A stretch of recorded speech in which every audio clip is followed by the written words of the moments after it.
Segala puji syukur. Haleluya. Segala puji syukur hanya bagi-Mu Tuhan.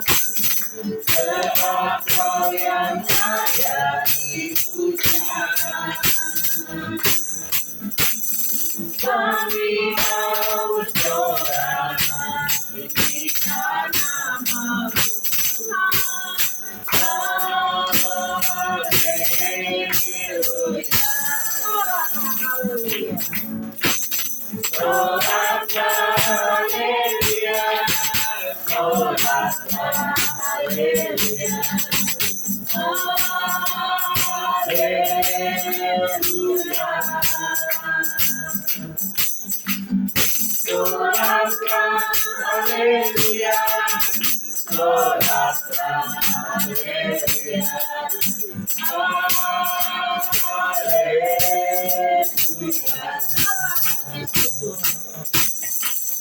Segala puji syukur hanya bagi-Mu Tuhan. Sebab Kau yang layak dipuja. Kami mau bersorak tinggikan nama-Mu Tuhan.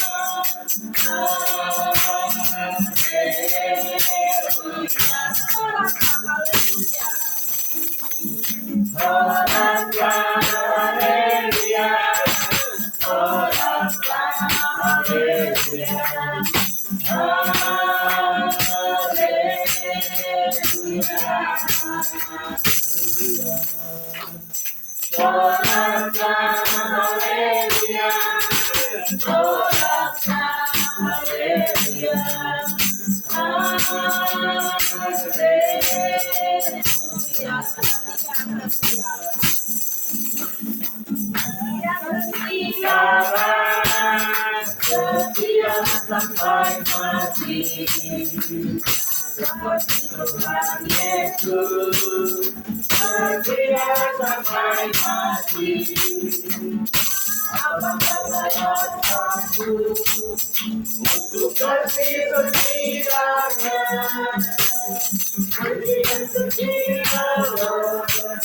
setia sampai mati, setia.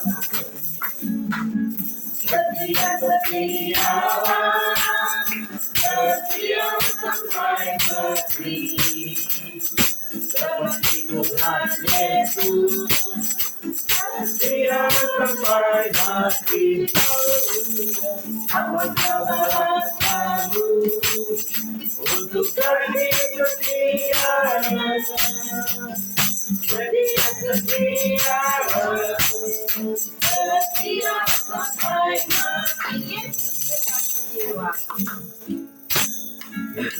Terkasih jiwaku. Oke ya, mati satu, kita berdiri.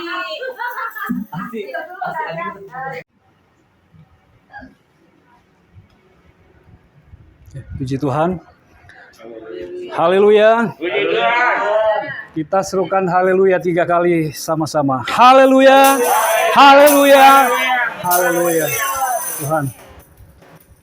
Saya katakan beberapa bulan yang lalu kita harus latihan. Kalau kita mau ke sorga, kita gak kaku lagi sebut haleluya. Amin. Sebab shalom itu cuma di bumi ini saja. Shalom itu damai sejahtera. Tapi kalau kata haleluya, puji Tuhan, sampai kita di sorga tetap kita pakai haleluya. Karena kalau kita di surga, kerjaan kita itu hanya memuji Tuhan. Amin. Kerjaan kita hanya menyembah Tuhan. Haleluya. Tadi kita sudah memuji Tuhan, sudah menyembah Tuhan. Saya percaya setiap pujian, penyembahan, pengagungan kita sudah naik seperti dupa yang harum menyenangkan hati Tuhan. Puji Tuhan. Oke.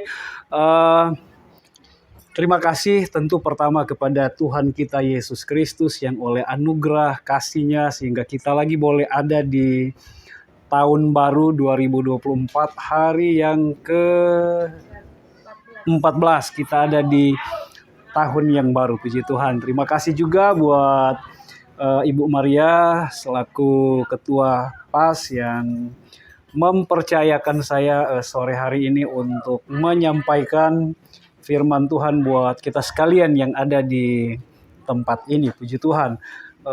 Tadi sekitar jam 2 ya, pas setengah 2 Pak Pendi nelfon menyampaikan bahwa saya akan menyampaikan firman. Untung kita GPDI selalu pakai istilah 5 siap. Siap tidak berkhotbah, siap pimpin pujian, dan siap juga berkhotbah. Yang 2 saya lupa apa, udah lama itu di sekolah Alkitab dulu. 5 siap. Oke, jadi hari ini saya siap untuk melayani kita, menyampaikan firman Tuhan. Puji Tuhan. Untuk kita mengawali firman Tuhan pada sore hari ini, kita baca 2 ayat saja di dalam Efesus 4, ayat yang ke-23 dan 24. Efesus pasal yang keempat, ayat yang ke-23 sampai 24. Perjanjian lama ya? Baru. Puji Tuhan, semua masih hafal. Saya kira tahun yang baru kita udah lupa yang lama. Perjanjian baru, Alkitab Perjanjian baru, Efesus 4 ayat 23 sampai 24. Sudah dapat? Oke.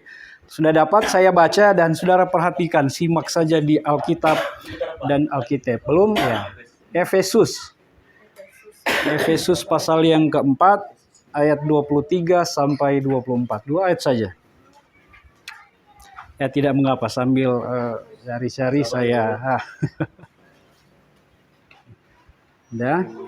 Efesus. Ya, nggak apa-apa, saya baca saja. Efesus 4 ayat 23 sampai 24, supaya kamu dibaharui di dalam roh dan pikiranmu dan mengenakan manusia baru yang telah diciptakan menurut kehendak Allah di dalam kebenaran dan kekudusan yang sesungguhnya. Oke, puji Tuhan.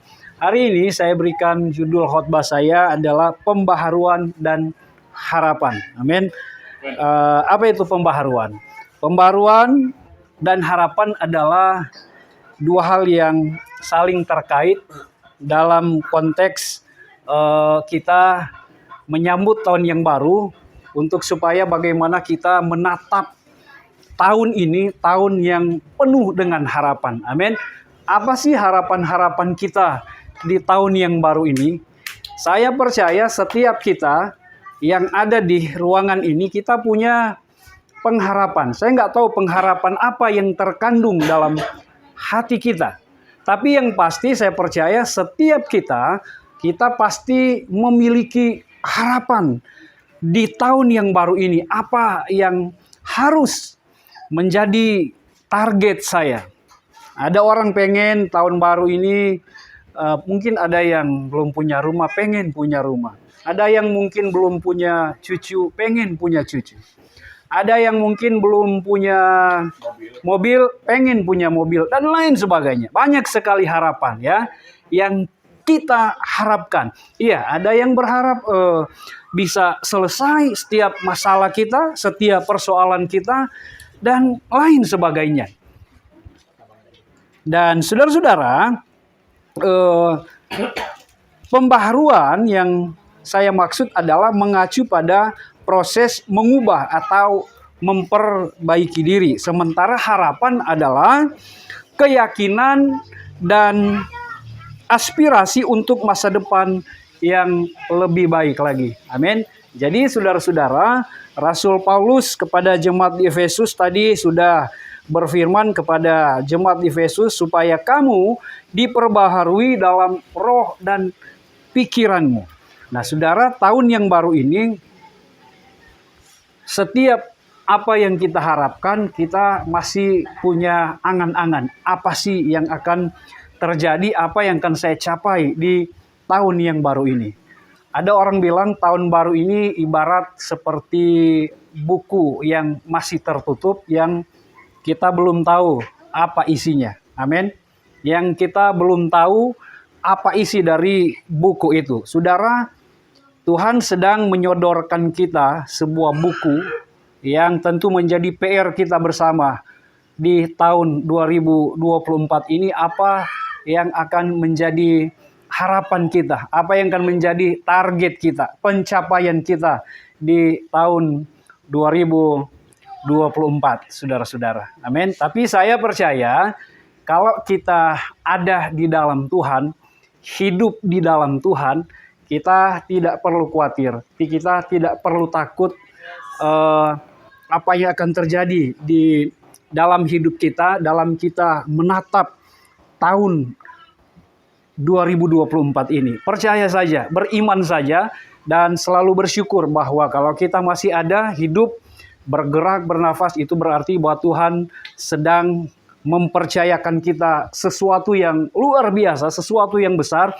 untuk kita kerjakan di tahun yang baru ini. Amin. Tapi saya bilang tadi, kita nggak tahu, tapi berjalan bersama Tuhan, nanti saudara akan temukan nanti apa yang akan Tuhan taruh di dalam hati kita masing-masing. Oh, ini ternyata di tahun yang baru ini yang akan saya kerjakan, ini akan saya capai, ini akan yang saya kerjakan, saudara-saudara. Tentu berhubungan dengan kehidupan kita sebagai orang percaya, saya tidak akan berbicara tentang harapan-harapan, target-target secara duniawi. Kalau perusahaan-perusahaan kan tentu memasang target. Tahun ini target kita harus lebih baik lagi, betul? Penjualan kita harus lebih baik lagi dan lain sebagainya. Itu target perusahaan. Tapi sehubungan dengan kita orang percaya sebagai anak Tuhan, tentu target kita berbeda ya dengan target-target duniawi. Target kita adalah, Paulus bilang, sebagai orang percaya kita ini seperti dalam sebuah pertandingan. Amin, saudara. Kita seperti dalam sebuah pertandingan, kita sedang berlari untuk mengejar apa yang menjadi harapan kita di dalam Tuhan. Amin. Saudara-saudara, ada beberapa hal yang akan saya sampaikan di khotbah saya hari ini, yang tadi saya beri judul pembaharuan dan pengharapan kita. Poin yang pertama adalah tentang pembaharuan secara pribadi. Tahun baru adalah waktu yang tepat untuk kita merenungkan diri. Merenungi tentang kehidupan kita. Di tahun 2023, kita sudah lewati sepanjang tahun dan Tuhan sudah tolong kita. Setiap harapan, pencapaian-pencapaian kita, semua bisa kita lalui. Dan di 2024 ini, saya berharap buat kita sekalian bahwa ketika kita menjalani hidup di tahun yang baru ini, maka perlu ada pembaharuan secara pribadi, ada evaluasi diri dalam hidup kita. Amin. Ada kalau HP perlu diupdate ya. Kalau HP itu sudah mulai hang, wah perlu diupdate. Ya, jadi kalau saudara punya HP sudah mulai agak berat, wah diupdate lagi biar akselerasinya kata yang hobi HP bisa lebih baik lagi. RAM-nya itu bisa dibersih supaya dia punya kinerja di HP ini bisa lebih baik lagi, lebih bagus lagi. Demikian juga dengan hidup kita sebagai orang percaya. Kita perlu memperbaharui diri kita, hidup kita, membersihkan setiap hal-hal yang tidak berkenan kepada Tuhan. Amin. Melalui pembaharuan secara pribadi dalam hidup kita. Jangan kita hanya kelihatan manusia rohani, tetapi perbuatan kita perbuatan duniawi. Kan ada seperti itu. Kelihatan manusia rohani. Siapa manusia rohani? Manusia rohaninya kita-kita yang kelihatan setiap minggu kita ke gereja. Ada komsel dan lain sebagainya. Rajin sekali kita bersekutu dengan Tuhan. Itu manusia rohani. Tapi pribadi kita, karakter kita, itu duniawi, saudara. Mulut kita, perkataan kita itu duniawi. Tapi tubuh kita kelihatan rohani karena kita ke gereja. Betul? Banyak orang sering ke gereja. Kelihatan rohani, tapi nggak jadi berkat dalam keluarga, nggak jadi berkat dalam hubungan bermasyarakat, hubungan dalam keluarga, nggak bisa jadi berkat, saudara-saudara, nggak berdampak, saudara-saudara. Tapi kita manusia rohani. Dulu saya suka mengagumi waktu masih remaja, saya suka sekali melihat orang-orang yang ke gereja, apalagi teman-teman sebaya saya yang waktu itu saya lihat, waduh rajin sekali mereka. Saya belum dulu, saudara-saudara, belum. Masih suka ikut-ikut teman yang ya bisa dibilang hidup duniawi lah. Saya belum. Saya suka secara rohani yang bergejolak dalam roh saya itu ada rasa iri kok. Iya ya, kenapa saya nggak bisa gitu loh. Dulu saya punya kebiasaan, saya dulu remaja pemalu sekali. Kadang kalau ketemu orang saya suka dari jarak 20 meter, wah saya bisa nyimpang karena terlalu pemalu dulu. Apalagi kan di kampung saya itu gereja itu bisa dibilang gereja paling besar di daerah saya. Orang beribadah itu bisa 1.000 apa 2.000 orang yang ibadah. Gereja besar sekali. Jadi saya berpikir kalau datang ke gereja terus bertemu dengan orang banyak, saya malu dulu, saya malu. Tapi saya entah kenapa Tuhan pakai saya jadi hambanya untuk memberitakan firman. Jangankan dulu saya mau berdiri, astaga, mau lihat orang satu orang aja saya udah lari, nggak tahu. Itu kebiasaan saya karena mungkin ya orang zaman sekarang bilang kuper kali ya, kurang pergaulan, akhirnya jadi pemalu gitu loh. Jadi saya mau datang ke gereja malu, tapi saya iri lihat teman-teman kok mereka ke gereja saya enggak, mau ke gereja malu gitu. Kita dulu remaja ke gereja, mulai merapat ke gereja, yang lain bawa Alkitab. Kita yang baru-baru malu. Padahal Alkitab zaman dulu kecil yang warna biru itu perjanjian baru. Ditaruh di kocek biar nggak dilihat orang, biar nggak kelihatan sok rohani gitulah, ya kan? Ke gereja. Tapi lama-kelamaan ya mulai berani dan itu tadi saya bilang tak kenapa Tuhan panggil saya jadi hambanya sekolah Alkitab. Di sekolah Alkitab kami diajarkan berkhotbah. Awal-awal saya di sekolah Alkitab belajar berkhotbah pun masih malu-malu. Lalu setelah selesai sekolah Alkitab belum juga hilang ternyata itu pemalu. Saya disuruh khotbah oleh gembala saya. Baru 5 menit saya khotbah sudah berhenti. Gembala saya dan jemaat kaget. Loh, kok baru berdiri baru baca ayat sudah selesai. Karena pemalu saudara. Dan itu perlu ada pembaharuan secara pribadi dan itu dikerjakan oleh Roh Kudus. Amin. Itu sebabnya dalam hidup kita, jangan kita hanya merasa saya sudah Kristen, saya sudah rajin ibadah, tapi secara pribadi kita nggak berubah, saudara-saudara. Apa yang perlu dirubah dalam hidup kita? Pribadi kita, karakter kita, itu perlu dirubah, saudara. Perkataan kita. Jangan kita sudah ke gereja, kelihatan rohani di gereja, tapi mulut kita nggak berubah.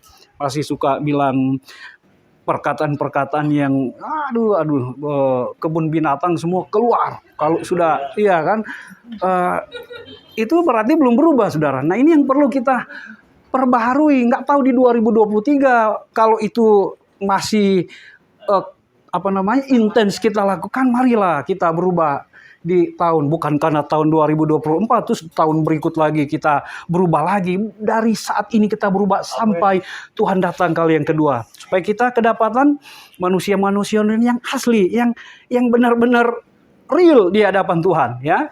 Tuhan nggak bisa dibodohi dengan penampilan, saudara. Apalagi di daerah saya kalau udah Natal, yang biasa pemabuk dan lain sebagainya semua datang di gereja karena itu momen setahun sekali, hari Natal. Bahkan di gereja sih itu kalau Natal di kampung itu karena di dalam sudah nggak cukup, akhirnya orang sampai 2. Padahal gereja besar sekali. Tadi saya bilang bisa 1.000-2.000 di dalam, besar banget. Tapi kalau Natal yang pemabuk, wah semua datang. Kan Kristen, kan nggak enak kalau saya Kristen nggak ke gereja. Itu kan orang berpikir begitu. Hari Natal, momen setahun sekali saya harus datang dengan istri anak-anak ke gereja. Dan anehnya mereka pakai baju rapi, kemeja. Kan di Manado nggak boleh ibadah pakai kaos, nggak boleh. Satu waktu di Manado ada orang, maaf ya, saya nggak membandingkan dengan daerah sini ya, karena itu kultur, budaya. Saya nggak tahu di Sumatera juga ya seperti itu. Tapi di Manado, kalau beribadah, laki-laki perempuan kalau pakai kaos itu disuruh pulang, saudara. Benar. Iya, satu waktu ada orang Kalimantan datang ke Manado, dia ibadah, dia pakai kaos, suruh pulang, bukan pulang ya, suruh ganti baju, pakai kemeja yang rapi. Jadi di Manado itu kalau orang beribadah itu semua harus rapi, karena katanya mau menghadap Tuhan. Menghadap camat aja kita serapi, masa menghadap Tuhan kita asal-asalan. Katanya itu di Manado begitu. Saya nggak tahu itu budaya, itu kultur. Tapi sebenarnya kan Tuhan melihat hati, ya.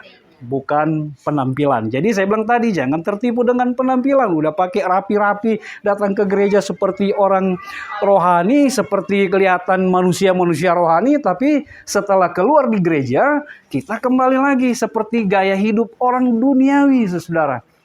Mungkin beberapa bulan yang saya pernah kasih ilustrasi tentang akrobatik, sirkus. Ada anjing, dia suruh berdiri, berjalan seperti manusia. Tapi cuma bisa setengah apa 1 jam. Setelah itu ya balik lagi. Jangan kita kelihatan seperti itu, seperti sirkus. Di gereja kita puji Tuhan, menyembah, berbahasa roh, ya kan? Tapi di luar, bahasa binatang, bahasa di dunia, semua kita juga ucapkan. Nah ini yang hati-hati saudara, Tuhan nggak kehendaki. Tuhan nggak bisa dibodohi dengan penampilan saudara. Kita menyembah, beribadah, berbahasa roh hanya karena supaya orang bisa dengar kita berbahasa roh. Tapi ketika pulang dari gereja, kita gunakan bahasa-bahasa duniawi yang nggak jadi berkat, saudara. Amin. Itu saudara-saudara. Dulu saya di kampung juga iya, karena kalau mau bandingkan bahasa-bahasa Jakarta dengan Manado itu lebih parah, saudara. Bahasa-bahasa kasar, saudara. Tapi setelah saya jadi hamba Tuhan, semua harus berubah. Harusnya mengucapkan kata-kata yang kayak maaf, goblok, bego lu, saya rubah sekarang, nggak boleh. Karena sekarang kan kita ada anak. Makanya kenapa banyak anak-anak yang meniru gaya hidup orang tua kita. Saya kaget anak saya pindah di sini, mohon maaf, waktu di Kedaung sini kan di kompleks.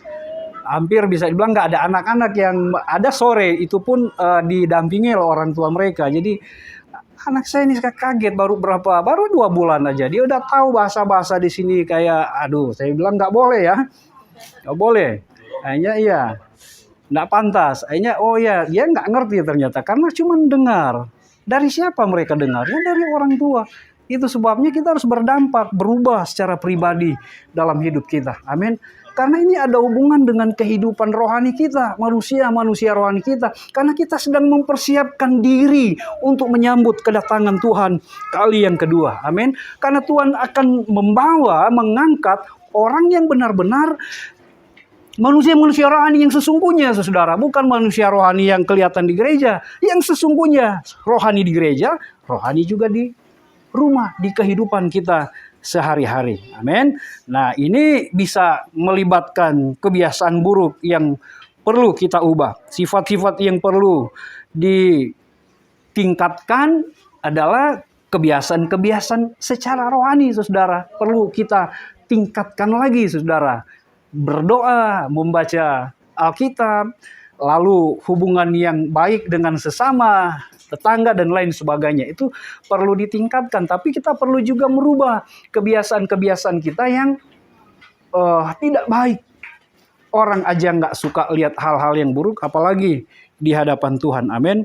Lalu pembaharuan hubungan. Jadi mari saudara, untuk merenungi hidup kita masuk di tahun yang baru ini perlu ada pembaharuan dalam hubungan. Ya, jadi tahun baru juga bisa menjadi kesempatan untuk memperbaharui hubungan dengan orang-orang terdekat kita lebih dulu. Dengan mungkin suami, istri yang kurang harmonis kita perbaiki, saudara. Ya, dengan anak-anak kita perlu ada pembaharuan dalam hidup kita. Ya, perlu sekali. Dan tentu itu saya percaya untuk bisa mengubah semua yang diinginkan Tuhan dalam hidup kita adalah kita perlu banyak berdoa, bangun hubungan dengan Tuhan. Amin. Tadi Ibu Yansen juga bilang waktu menerima baptisan, iya kan sudah saya bilang bahwa akan mengalami baptisan api, ujian, tantangan yang akan kita hadapi.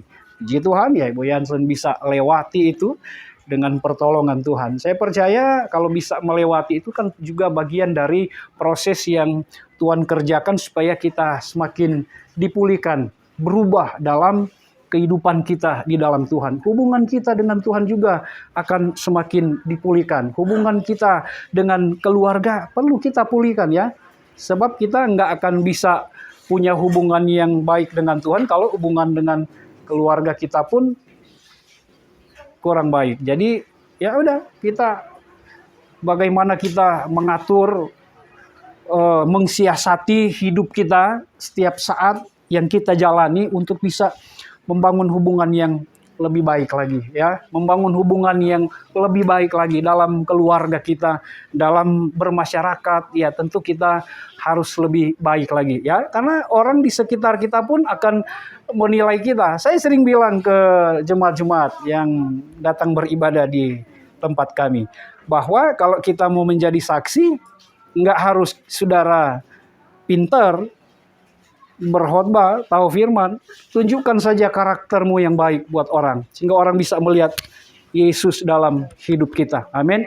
Orang nggak akan lihat lagi Ibu Yansen, tapi orang akan bisa lihat Yesus lewat penampilan hidup Ibu Yansen yang baik dengan tetangga, dengan keluarga. Orang bisa lihat Yesus dalam hidup kita. Amin.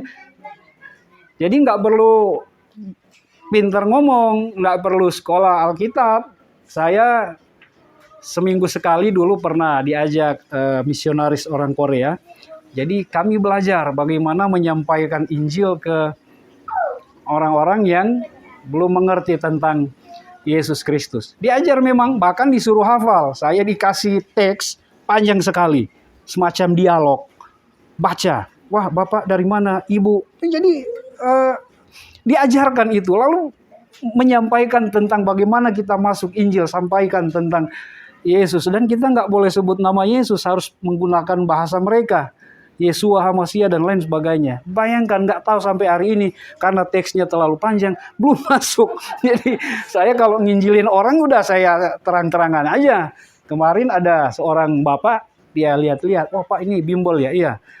Oh, dia tanya ada sponsor dari mana, bla bla. Dia tanya. Oh, saya bilang ini ya sponsor bukan gereja. Saya bilang ini perorangan. Saya ceritakan lah, ini orang yang sudah mengasihi Tuhan kok. Ini orang di sini orang Chinese. Ini perorangan. Jadi dia cinta Tuhan, dia mau melayani Tuhan. Oh gitu ya. Oh iya. Saya bilang dalam hati, wah ini kesempatan saya mau ceritakan Yesus. Saya ceritalah tentang belak-belakan aja. Saya bilang, kalau di kita, ajaran kita, kalau kita berbuat baik, ya iya, itu diperhitungkan Tuhan. Tapi buat apa kita berbuat baik, tapi kalau nggak lewat Yesus, nggak ada gunanya, saya bilang ke dia. Mau Bapak punya harta kekayaan, mau berbuat baik, dengan harapan supaya Bapak masuk surga, nggak bisa kalau nggak melalui Yesus Kristus. Saya ceritalah tentang nama Buddha, saya cerita bla bla bla.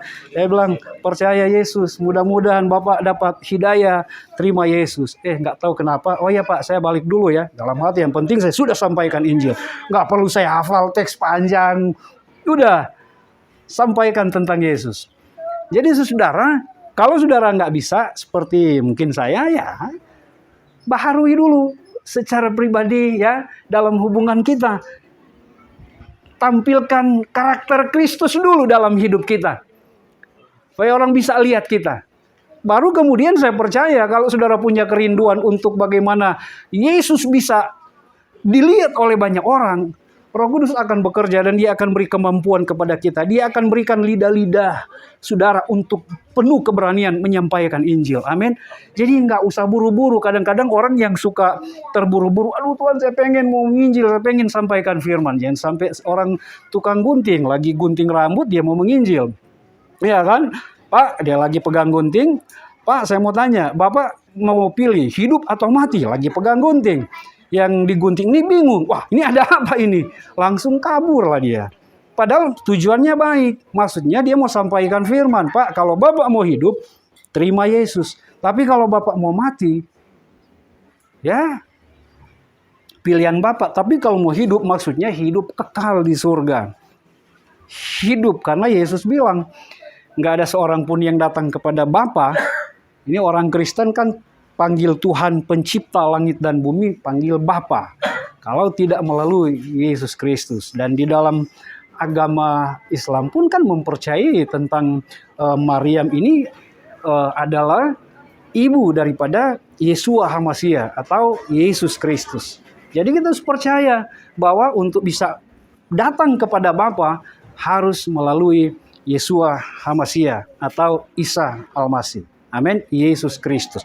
Jadi perlu ada pembaharuan baik secara pribadi lalu pembaharuan dalam hubungan kita ya.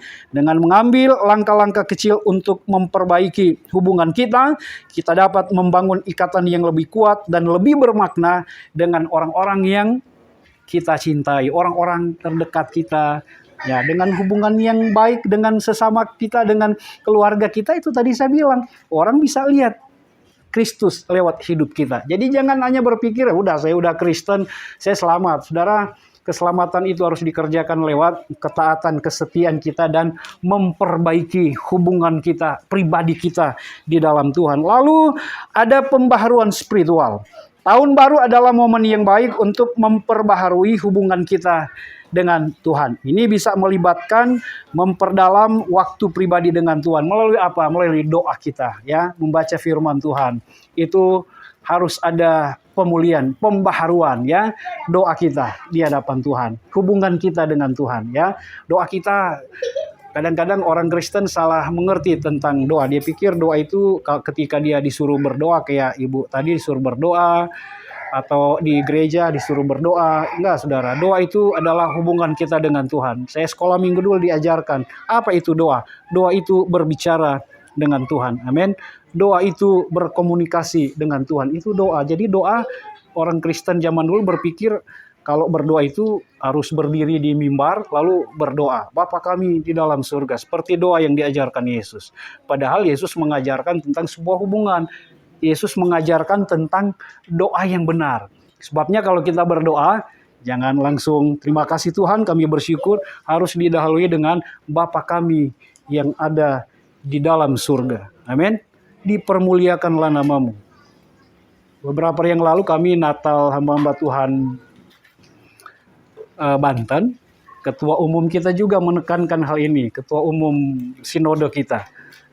Dia bilang kalau orang Kristen itu berdoa harus diawali dengan Bapa kami yang ada di dalam surga.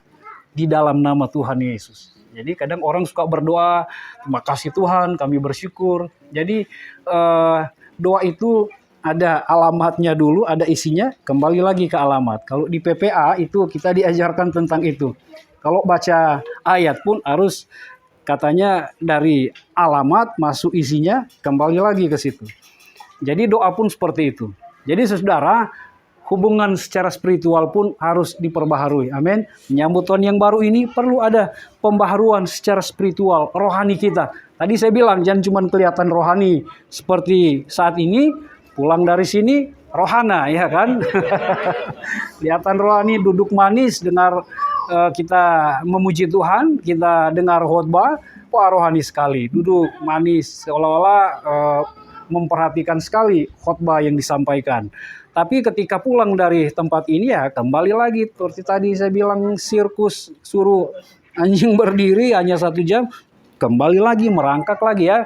Jadi usahakan di tempat ini kita berdiri secara rohani. Pulang pun terus kokoh berdiri di dalam Tuhan ya. Jangan merangkak lagi ya. Yang suka merangkak ya. Merangkak artinya gaya duniawi ya. Itu kan gaya duniawi. Jadi yang keempat adalah kita perlu ada pembaharuan harapan kita untuk apa? Supaya masa depan kita jadi lebih baik lagi. Jadi tahun baru adalah waktu yang tepat untuk kita merumuskan harapan dan tujuan kita. Ya, tadi saya bilang harapan kita tahun baru apa? Tadi Ibu berdoa, gak ada bedanya ya tahun 2023 mau masuk tahun baru. Iya, betul juga. Sebenarnya tergantung kalau kita sudah punya hubungan yang baik di dalam Tuhan, itu sudah baik. Mau masuk 2024, 2025 dan seterusnya, kalau hubungan kita baik, sama aja sebenarnya. Tapi tentu memang harus ada evaluasi. Makanya khotbah saya hari ini bicara tentang pembaharuan dan harapan ya. Jadi HP aja bisa diperbaharui, diupdate, masa kita perlu juga diupdate memang ya. Makanya supaya kita terupdate, rajin-rajinlah kita bersekutu, beribadah ya, berdoa kepada Tuhan. Dengan sendirinya itu akan terupdate. Tapi kalau kita hanya di rumah saja nggak ngapa-ngapain, ya tanpa kita sadari kehidupan kita juga akan terpengaruh dengan gaya-gaya dunia sehingga kita menghalalkan segala cara. Artinya gaya-gaya dunia kita akui, wah nggak ada bedanya kok, sama aja, saudara-saudara. Jadi kalau kita bersekutu seperti ini, otomatis kita akan terupdate ya. Hidup kita akan diperbaharui oleh firman dan Roh Kudus. Amin. Puji Tuhan, saya kira ini firman Tuhan yang saya sampaikan buat kita sekalian. Mari